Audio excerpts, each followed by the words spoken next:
Hello and welcome. My name is Simon and we are the Whales of Wall Street. And today we're going to be talking about XXX crypto. I hope that you've come here with mature heads on and not think it's something else. We are going to be talking about three fundamental tokens: XRP, XTC, and XLM. So without further ado, let's go straight into this and we'll discuss a bit further. So, two I speak of quite often. One being Ripple. I'm sure you guys know Ripple and XRP, of course. Currently in a lawsuit with the SEC in the US. It's a very interesting topic, that one. There's a lot of news around it, constant updates. Guys, in reality, no one knows what's going on. You'll know when it occurs at the end of it. So there's a lot of guesswork going on, what's going on with the lawsuit and everything like this. But yeah, it's very interesting as to why they're going through this lawsuit and who's being responsible for this and that.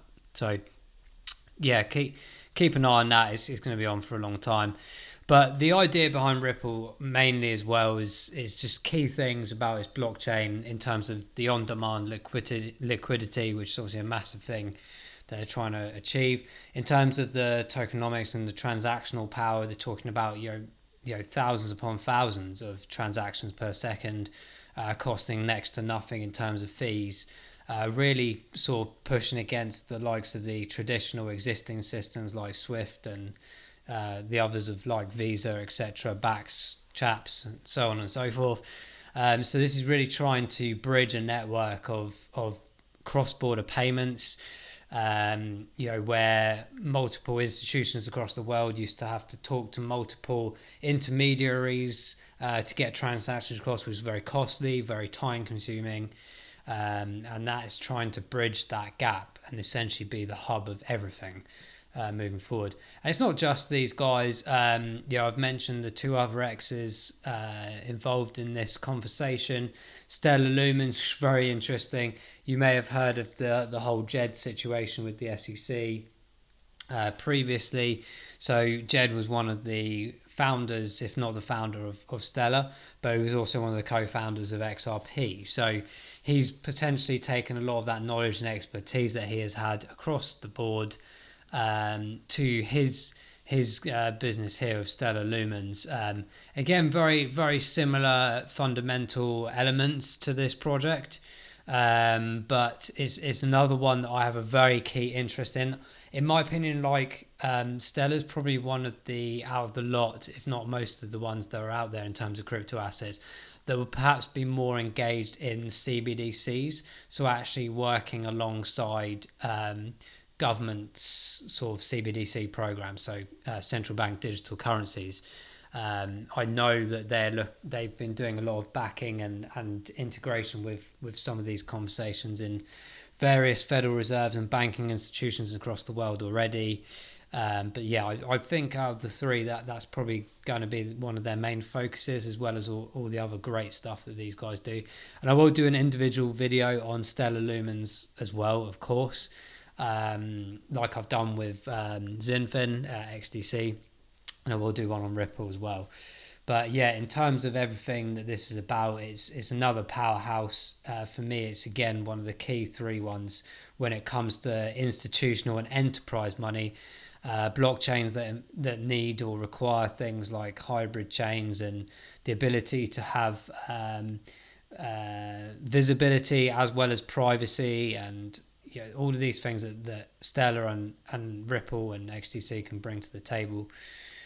So yeah, do keep an eye on that. XLM is absolute powerhouse for sure, and a very great interest in my portfolio. That's for definite. And then the other one, which is Zinfin, which we've done a video on recently, go and check that out. I will put a link at the end of this video. The one thing I do love about Zinfin is the hybrid side and what they're trying to do on the interoperability side as well, kind of like what Ripple are doing. But yeah, in terms of the green finance element, the transactional power and the ability that it has compared to existing chains, it is quite phenomenal. I did a green finance video recently as well. Go check that out. In terms of comparing the carbon footprints of all these different kind of assets and why the likes of XTC and Ripple and XLM are going to be probably, in my opinion, the true winners in the long run for sure. Crypto in its space is very early still. Of course, some of it's been around 10, 15 years. Blockchain itself has been actually around for a lot longer than that, albeit not kind of finalized and adapted and adopted as it is today. But as we see the development of smart contracts, the factors around supply chain mechanisms and interoperability, answers to the problems that we have today in the financial society, these three are really going to be up there in terms of the fundamentals. And I think if you look at like coin market cap, there's something like over 8,000 crypto assets that you can choose from now. And this is before regulation has come in completely and fully. One thing I have picked up on recently is the ISO 222. So that's a big, massive thing at the moment.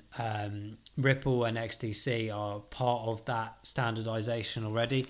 I think XLM are. I'll double check that and I will put in the description just to confirm that. But that's what it's about for me, is like, I'm not interested in the meme coins and things like this and the nonsense coins. I won't say what the other people call it because I'll probably get banned. But for me, it's all about the fundamental assets, and there's loads of those about. Once regulation comes in and everyone has to try and adhere to the SEO 222 situation, I think you're going to see a lot of cryptos drop off, or at least be forced to make changes and be more adaptable to the processes and the regulations that will be coming for sure. Because if it is going to be used in enterprise and banking institutions, of course, it has to adhere to certain regulations. And yes, there is a bit of a crossover between centralized and decentralized.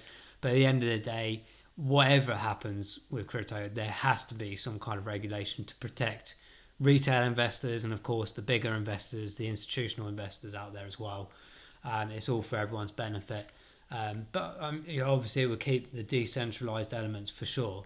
But yeah, we do have to have some kind of leniency towards behaving ourselves and the assets or the projects themselves, the companies themselves behaving themselves too, as well as the exchanges. So let's keep an eye on these three. I call it XXX crypto because obviously they all begin with X's, and they are truly the three of my top key ones in my portfolio. It's not financial advice, of course. Do your own research. But for me, these are really, really important assets and projects and companies when it comes to interoperability and the blockchain technology moving forward, and where we're trying to develop through sustainability, the carbon footprint element, and trying to make the economy quicker, faster, cheaper to run as well. So it ticks all those boxes. But yeah, let me know what you think about these three. Are you invested in either of them or all of them? Which one out of the three do you think is going to excel the most over the next few years? We'll, like I said, do a Ripple video and an XLM video very soon. XRP for me is very interesting. I do think even irrespective of the lawsuit, we're going to be seeing some exceptional gains this year alone. If any other coins that I will mention in that video are to go by from historic data of lawsuits and things like that when it comes to crypto. So loads to talk about, loads of exciting bullish news for sure.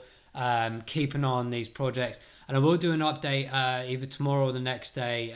It's not new news, but certainly the last few days of FLR, the Flare network, with Flare Finance announcing a very unique partnership with XTC as well. So I'm sure that will be very good bullish news for you guys to check into as well. So hope you found this a bit informative, more of an awareness thing. Here I haven't gone into any particular analysis of these assets.